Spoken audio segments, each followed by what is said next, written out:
Hey, peace and blessings, everyone. Peace and blessings. Hi, my name is Dearice Spencer Shackelford. I am Dearice.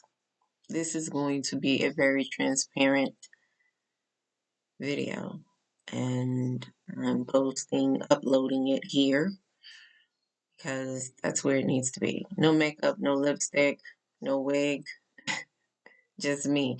You would have got a cut off t-shirt if it wasn't, shoulders out and everything, if it wasn't for it being winter. But I do actually like this sweater. It has polka dots on it. So I'm just sitting here and actually I was going to do this whole spiel about my my upcoming workshop, Rise Healing Lead, but I decided not to because I wanted to be authentic with everyone.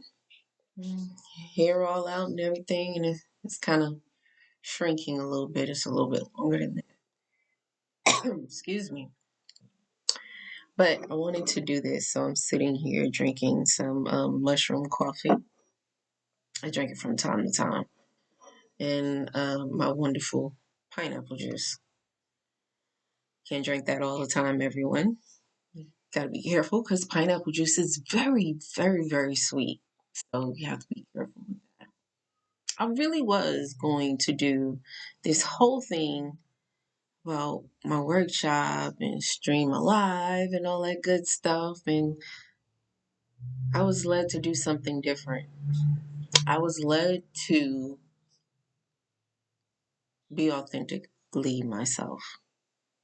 And right now, I think that's more priceless than anything.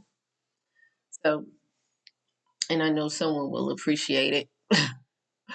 Anyway, um, I just been thinking, as a parent, I'm still raising a 12-year-old, and she's my last of the Mohegans, unless God decides something totally different. But we were at. Oh, I rebuke that in the name of Jesus. I've been coughing lately. Like this cough just came up out of nowhere. This little tickle. But that's why I also have my pineapple juice. Uh, it helps with a lot of stuff. Do your research. Whenever somebody tells you something, always do your own research. Do not be one of those people. Do not be one of those people. When someone says something, you just take that word for it. Always go and research. Do your research. Study to show yourself approved. Okay? Don't just take people's words for things. See, because of the WWW, the World Wide Web, everybody just thinks that when people get here on these platforms that everyone's telling the truth. Not everybody is telling the truth. Well, they're not telling all of the truth because mainly they're getting spoon fed something and then they go off and they start spoon feeding other people. So it's like one spoon and then it's multiple people sharing little bits and pieces of the truth. I don't believe in that. I believe in doing my own research. So research what you're putting in your body. Therefore, you can have luscious hair. Like this is the truth. Yes, I know it's a blowout. I didn't want to come on here with a wig on. I didn't. It wasn't that feeling, and I wanted to be me, just me, just Dearice. The titles are wonderful and things of that nature, but I just wanted to be me today. It's 4:11 when I said that on the timer. And this week my daughter was out, right? This past week, actually, she was out for winter break. And I'm one of those parents. I like to kind of cater to my children, especially when it comes down to food. It's crazy though, but yeah, I do. Especially if it's something that I can make. I definitely like to do it. So she wanted me to make her some rotel. Rotel is a Texas delicacy, or it might be even a Southern delicacy. It's something that I didn't know of as a New Yorker. being from Brooklyn and moving down to Texas, it's a dish I found out about when I was about 12 years old, right? Well, anyway, we make we order all of the ingredients, and I make the ingredients. I put it all together. She's happier than a pig in slop, as my grandmother would say. And I'm thinking to myself, I'm like, you know what? That made me happy to be able to do that for her. Not because, it's not very healthy. I'm not even gonna act like it is. I make mine with turkey meat, ground turkey meat. And just look up what Rotel dip is. You'll see that it's not as healthy as it could be, you know. But anyway, I try to make it as possible. But when I thought about it, I was like, yo, I really actually like to spoil my children when it comes down to food. Like me making it, not anyone else. And you're probably like, why do we need to know this? Because it's important as a parent that you find the little things that you enjoy about being a parent. Mine is cooking for them. I have all, for years, I started cooking at 8. Yeah, and the first thing I ever cooked by myself was pork chops. I don't even eat pork. Never liked pork in my entire life. Even as a child, I never liked pork. I never liked ham. I like bacon, but then over the years, I was like, I could do without it, and I eliminated pork from my life completely. But never really liked pork chops. Just the taste of ham, just really never. Well, pork, really never sat with me. Like it just, I could do without it. And so for years, I tried to run away from cooking. And you're probably like, why is this something you want to tell us? Because the thing I tried to run away from is the very thing that I get the most pleasure from with being a mom. It just seems like my chair is so far down. It is. My daughter was sitting in my chair. And it just it just brings so much joy to me to be able to cook for my children. Because there are some parents that really cannot cook for their children. I can make homemade pizza. I don't do the dough though. I'm not a baker. I will buy that already pre-made, and I show them how to do that with healthier ingredients. But I made rotel dip for my baby. That really made me happy. It's little things about being a parent that you have to find pleasure in. And those little things you try to do as often as possible. And it's not so much of you're being braggadocious and you're saying, yeah, to your friends, hey, yeah, I just, did such and such. It's not about that. It's about the moments and the pleasure you see and the joy that you see it brings to your children. And mind you, I am recording this at 2 o'clock in the morning. So it's 2:22 and I started at 2:19 a.m. and it's 2:26 now. I take a sip of my coffee.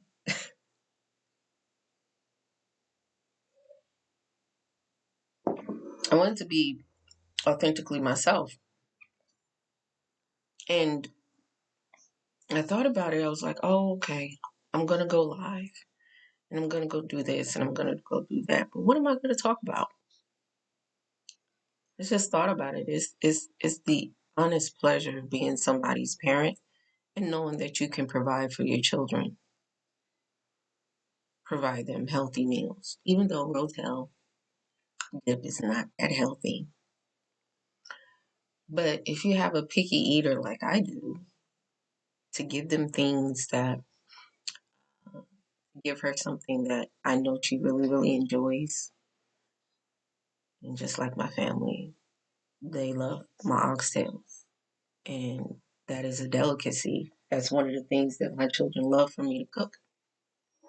And so it's like when you can do that for someone, it I don't know. I don't know about anybody else. If you know you can cook and it's something that you can do and you do it well, why shouldn't you be able to find joy in it that you see someone else finds the joy in what you do. I know it seems like I'm rambling, but I'm really saying something that holds weight, that carries weight.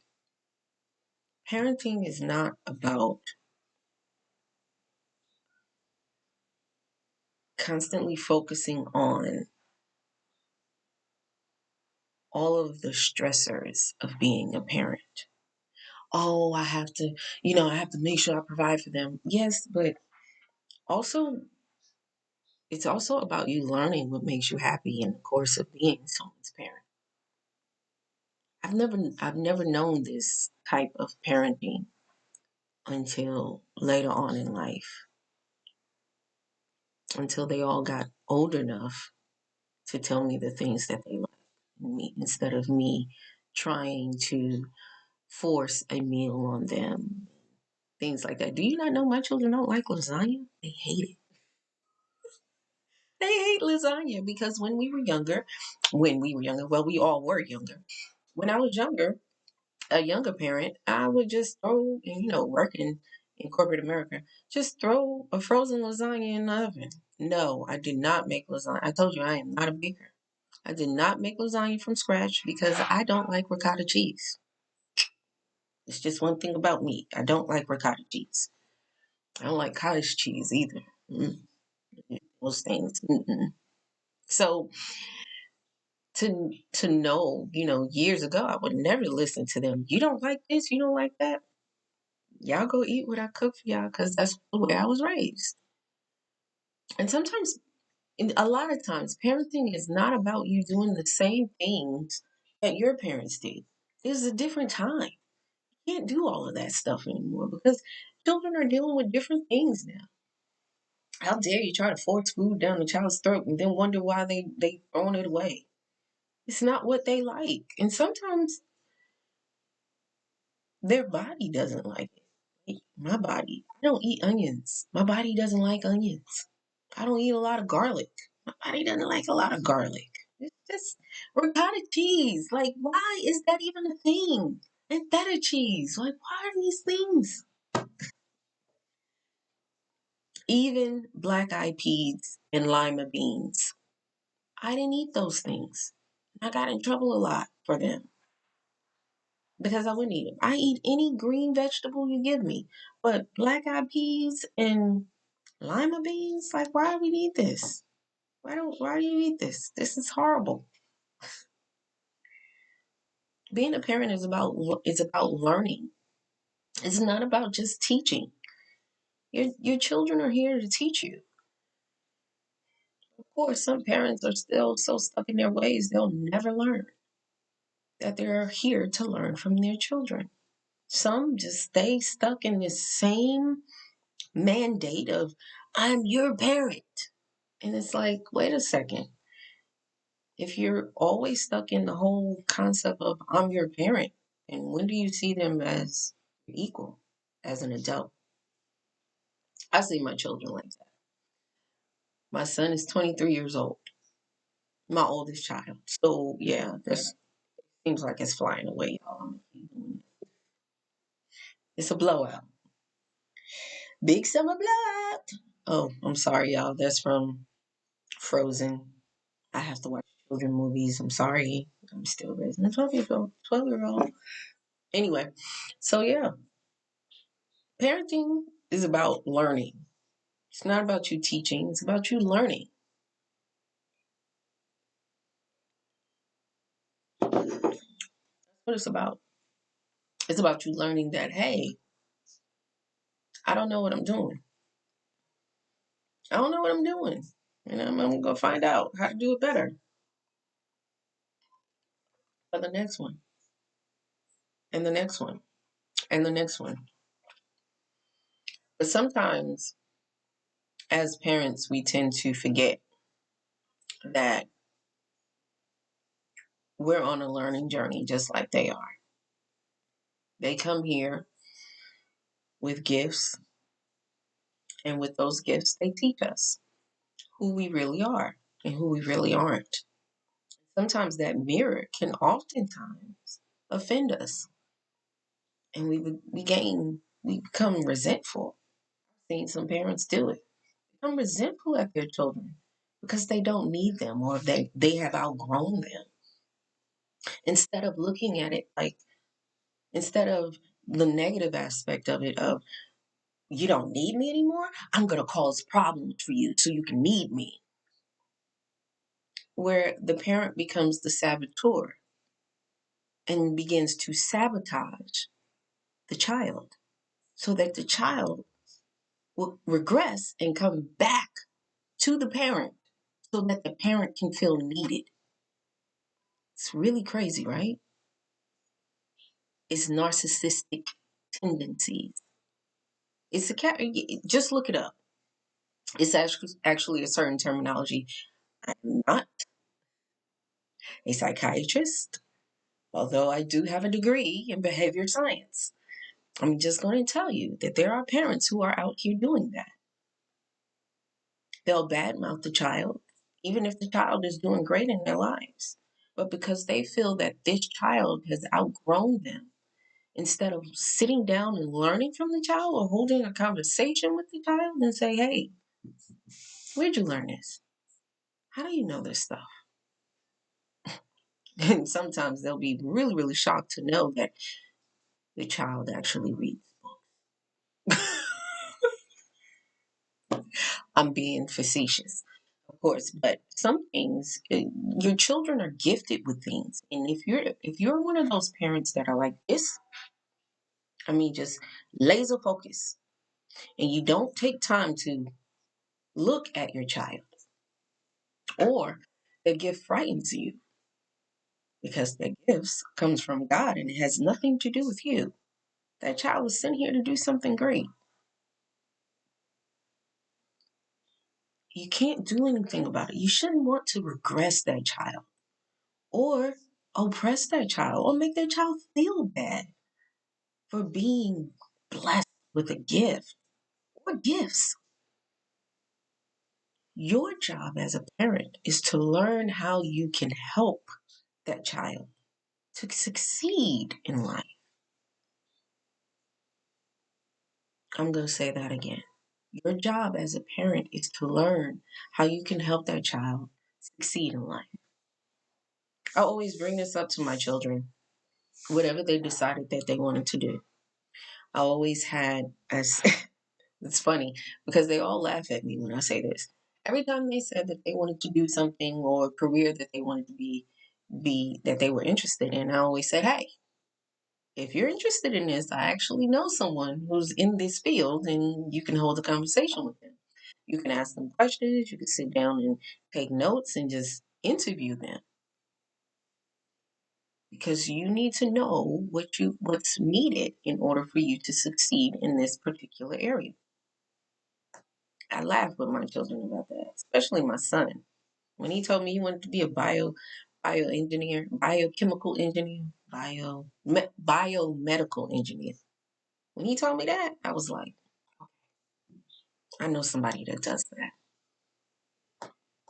So, what do you think I did as a parent? I made sure I connected my child with that person because that's my job. My job is not to sit there and tell them, no, you shouldn't do that just because I feel threatened by it or it's something out of my league. That's an opportunity for me to learn. But then I'm always the student. I'm willing to learn because I learned from my big sister's husband. He said this one time to me. He said, I know a little about a lot of things. I know a little about a lot of things. And that's how I like to be. You got to learn a little bit about a lot of things so that you can be a well rounded individual. Because you never know what this knowledge is going to take you and who's going to need it later on and further on down the line. So, as a parent, and I'm going to circle back. As a parent, you're not supposed to feel threatened by your child's gifts. Any gift that brings them joy. Any gift, even if it's just the gift of you preparing their favorite meal for them. You're supposed to embrace it and learn and say, how can I help you? See where you can help that child. Instead of being like, and this is not a joke, Tanya Harding's mom.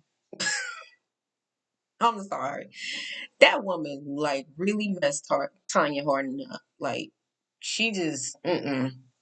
And she just went in there and she just broke the lady leg. If I can't win, you can't either. That's not how you're supposed to be. You're supposed to embrace your children's uniqueness. And in doing so, you'll find out that you then can spark your own uniqueness, learn something new.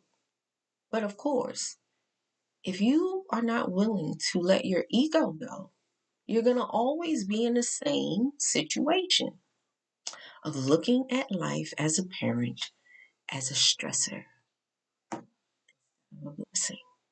I hope I've said something today that has helped you in some way.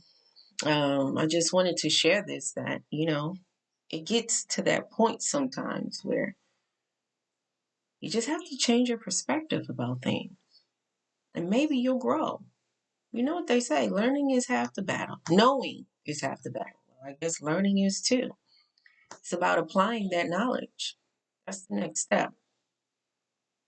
But if you don't know, how will you grow? Children are here. We are parents to learn. We're not parents just to teach. We're parents to learn. Our children teach us things about ourselves that we choose not to acknowledge. Okay? Okay. I've held you long enough. So I'll be back with something else, probably in a few seconds for the next video. So stick around. I love you all so very much. God loves you, and so do I. And I'm enjoying my blowout. Anyway, y'all have a blessed one. Peace and blessings, everyone. Smooches, everyone. Have a blessed morning, afternoon, or evening. I love you all so very much. God loves you.